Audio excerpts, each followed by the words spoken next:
Welcome back to my channel குவாக்கி மேக்கி. இந்த லாக்டவுன் பீரியட்ல வீட்லயே மேங்கோ ஐஸ்கிரீம் எப்படி செய்யறதுன்னு தான் இந்த வீடியோல நீங்க பார்க்க போறீங்க. இந்த மேங்கோ ஐஸ்கிரீம் செய்யறது ரொம்பவே சிம்பிள். நான் இன்னைக்கு 3 மேங்கோஸ் எடுத்திருக்கேன் அண்ட் 1/2 லிட்டர் பாலும் எடுத்திருக்கேன். பாலை காசுறதுக்கு ஒரு பெரிய கடாய் ஒரு பேன் எடுத்துக்கோங்க. பிகாஸ் அப்பதான் நல்லா பாலை ஈஸியா சுண்ட காச முடியும். இந்த பால்ல உங்களுக்கு தேவையான அளவுக்கு சர்க்கரை போட்டுக்கோங்க. நான் இன்னைக்கு தனியா கேரமல் ஒண்ணு செய்ய போறேன். சோ அதனால நான் பால்ல 1 டீஸ்பூன் தான் சர்க்கரை போடுறேன். சுகர் கேரமல் செய்யறதுக்கு ஒரு சாஸ் பேன்ல 10 டேபிள் ஸ்பூன் சுகர் ஆட் பண்ணிக்கோங்க. இந்த கேரமல் செய்யறதுக்கு நம்ம சாஸ் பேன்ல இருக்க சுகரை ரொம்பவே மீடியம் ஃபிளேம்ல தான் வச்சு குக் பண்ணணும். அண்ட் தயவு செஞ்சு இதை நீங்க ஸ்பூன்ஸ் வச்சு இல்ல ஸ்பேச்சுலா வச்சு கலரி விடாதீங்க. இல்லைன்னா சுகர் ரொம்பவே கிறிஸ்டலைஸ் ஆயிடும். நான் இப்போ ஜஸ்ட் அந்த சுகர் எல்லாம் ஈவனா ஸ்ப்ரெட் பண்ணி விடுறதுக்கு தான் இந்த ஸ்பூன் ஹேண்ட்லிங் பண்ணிட்டு இருக்கேன். இதுக்கப்புறம் பாத்தீங்கன்னா ஒரு 2 பீஸ் ஆஃப் பட்டரை இந்த கேரமல் சாஸ்ல நம்ம சேர்க்கணும். பட்டர் ஆட் பண்ண உடனே பாத்தீங்கன்னா கேரமல் சாஸ் ஒரு ரிச் அண்ட் கிரீமி டெக்ஸ்சருக்கு வந்துடும். இப்ப இத கூல் டவுன் பண்ண விட்டுடலாம். மீன்வைல் நான் 1 டேபிள் ஸ்பூன் கார்ன்ஃபிளவர்ல தண்ணி விட்டு கலந்து வச்ச மிக்சரை ஆல்ரெடி கொதிக்க வச்சிருந்த பால்ல இந்த கார்ன்ஃபிளவர் மிக்சரை நம்ம ஊத்தி கொஞ்சம் நல்லாவே கிண்டி விடணும்.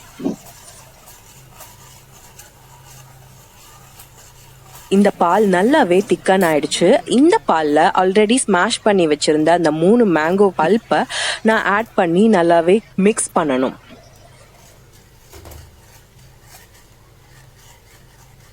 இந்த மிக்சர்ல நம்ம ஆல்ரெடி ப்ரிப்பேர் பண்ண அந்த கேரமல் சாஸை ஊத்தி நல்லாவே மிக்ஸ் பண்ணிக்கணும்.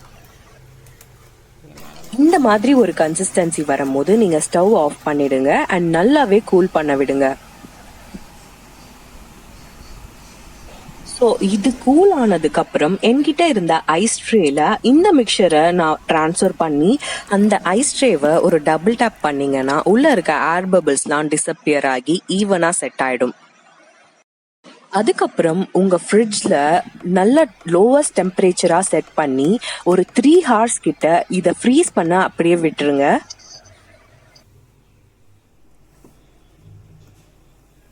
த்ரீ ஹவர்ஸ்க்கு அப்புறம் திரும்ப அந்த மிக்சரை நீங்க ஃப்ரீசர்ல இருந்து எடுத்து ஒரு மிக்சி ஜார்லயோ இல்ல ஒரு பிளெண்டர்லயோ பிளெண்ட் பண்ணி அகெயின் அந்த ஐஸ் ட்ரேலயே ஊத்தி நீங்க ஓவர் நைட் ஃப்ரிட்ஜ்ல ஃப்ரீஸ் பண்ண வைக்கணும்.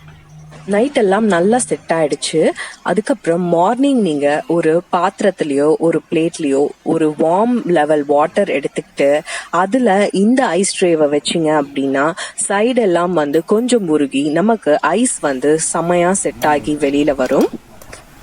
என்கிட்ட கொஞ்சம் ஒரு சாக்லேட் சிரப் இருந்துச்சு. ஸோ அதை நான் ஐஸ்கிரீம் மேல டாப்பிங்ஸ் மாதிரி டெக்கரேட் பண்ணி ஃபாதர்ஸ் டே செலிப்ரேட் பண்ற விதமா என்னோட அப்பாவை நம்ம அந்த ஐஸ்கிரீம் கேக்கை கட் பண்ண வச்சு செலிப்ரேட் பண்ணோம்.